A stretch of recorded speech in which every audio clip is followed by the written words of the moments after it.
എന്ത് ഗിഫ്റ്റാ വേണ്ടത്?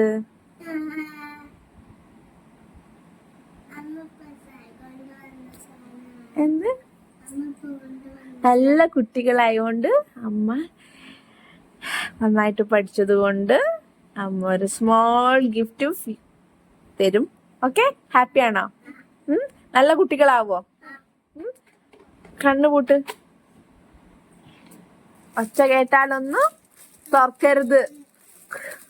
തുറക്കരുതേ, തുറക്കരുതേ, തുറക്കരുതേ, തുറക്കരുത്, തുറക്കരുതേ, തുറക്കരുതേ. തുറന്നോ?